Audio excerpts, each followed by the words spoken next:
Good morning, students. I hope you people are well. As in the first class, we had seen about the introduction of the biology. Today, as per the curriculum, we will start lesson 1, that is the living world. By the name itself, it is clear that all the living organisms, along with living things, non living things, and dead things, are included here. That will be known as your living world. The study where we are going to study about the living systems are known as your biology. Three basically classification had been taken place. The living world, this includes all the living organisms. Non-living things are included in non-living or abiotic factors, and the dead things, they are included in your dead materials. Okay, children. Living and non-living organisms, they are correlated with each other. They are having a tight bonding. If all the non-living things are disappeared from the atmosphere, then also the living beings are unable to survive in the atmosphere. What are the typical characteristics of living beings? So many characteristics are there. As you people are knowing that in our body special fluid is there, that is known as your protoplasm. What are the characteristics? The first characteristic is your growth and development. Each and every living organism which had been taken birth in the atmosphere or in the nature, they will show the growth. That is, there will be enlargement in their body structure and shape, and it is irreversible. After the growth had been taken place, aging will be there, and the ultimatum death will be there. Next one is your protoplasm. As I said, it is a fluid which is present in every living organism, and it will tell what all activities are going to be carried out. Okay, children. The next is cellular organization. From single cell to the complete organism. That is only cellular organization. One single cell is also capable to do all the activities, and multiple numbers of cells are also performing that type of activity. So in that case, what happens? A single cell which can do all its activities is known as your unicellular cell, such as your amoeba. And when we talk about the multicellular cells, such as us, in our body we are having respective organs. Suppose you take the example of heart. Heart is going to do the pumping of blood, as well as it will be responsible for transportation of your oxygen. So in our body, when we talk about the multicellular organism, each and every organ is responsible for various functions.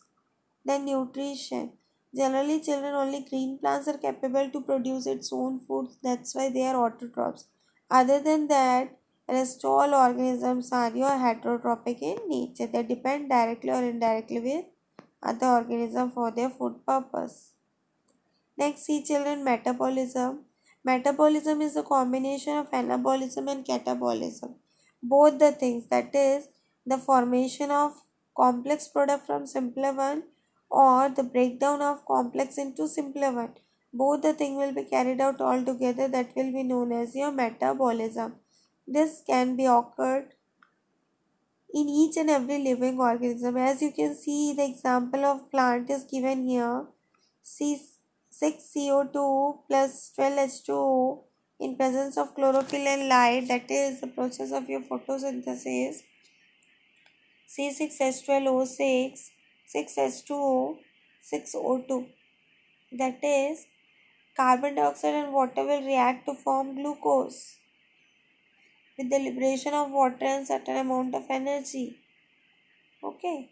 Then in the same manner, when that glucose molecules is again dissociated into carbon and hydrogen, that phenomena is known as your catabolic reaction.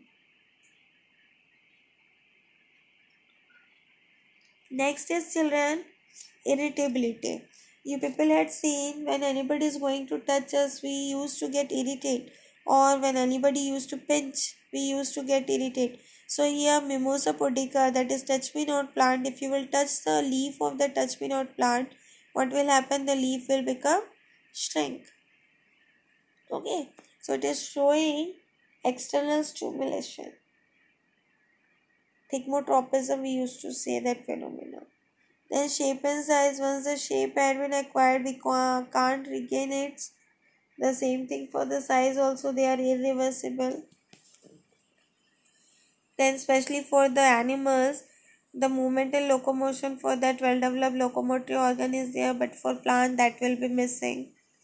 Respiration can be taken place by the help of the food materials, that is carbohydrate, protein, fats will oxidize and it will liberate ATP.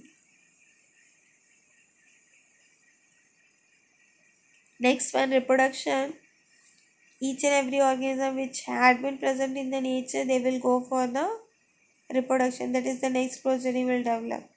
Excretion, to remove the waste material from the body. Adaptation, if any type of changes are going to take place in the environment, so that changes will be acquired by certain living organism for the survival purpose, so that will be known as your adaptation. If some are not able to adapt that environment, then they will die. Life cycle: birth, growth, development, reproduction, then steady growth, after that death will be the process. The last and important point is your death.